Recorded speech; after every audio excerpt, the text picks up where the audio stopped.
Another beautiful endgame for today's video, white to move and win. As you can see, white has two pass pawns and black has one. The tricky part or the challenging part for this kind of position is you cannot just leave this pass pawn of black. For example, you will go king b5, trying to corner and checkmate this black king with a pawn or get a queen first.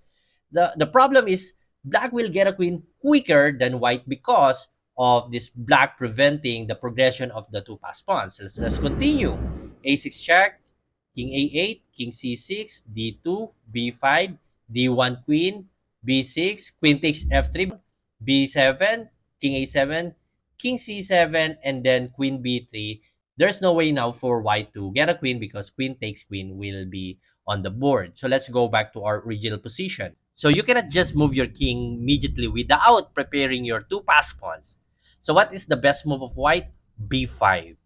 And then let's go with king a7 or king c7. Let's go with king a7, b6, king a6. If you will move king c5, that would be some huge problem for white because d3, king c6, d2, b7, then d1 queen, b, and queen a4. White's still looking good here, but I don't like this kind of position. I don't want to prolong my winning.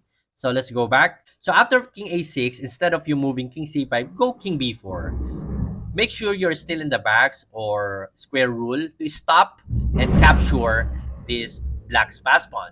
So king b7, this is the only time you're gonna go king b5. King b7, b6, king b5 because the a6 is coming. Let's go with d3, a6 check.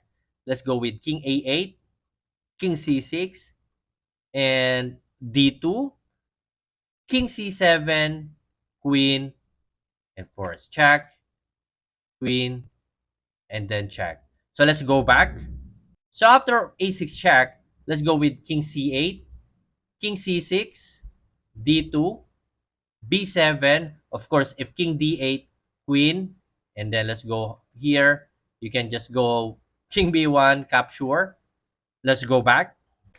If king b8 after the check, and then king b6, checkmate with a pawn. So let's go back to our original position. So let's try again, b5. Let's go with king c7 because earlier we went king a7 and then b6. If king c6, once again, king b4, you have to wait to go here before you move king b5. For example, let's not go with here. Let's go king to b8 and then a6. If king going here, king to c5, king b5, anywhere here is good. King b8. Let's go with king c6, d3, a7 check, king a8, king c7. This is not a stalemate because of this pass pawn. b7, capture queen, and then queen. So this position is not a draw game. But in order for you to win this one, you have to find a way to position your two pass pawns before you move up your king, or else this will be a lose for white.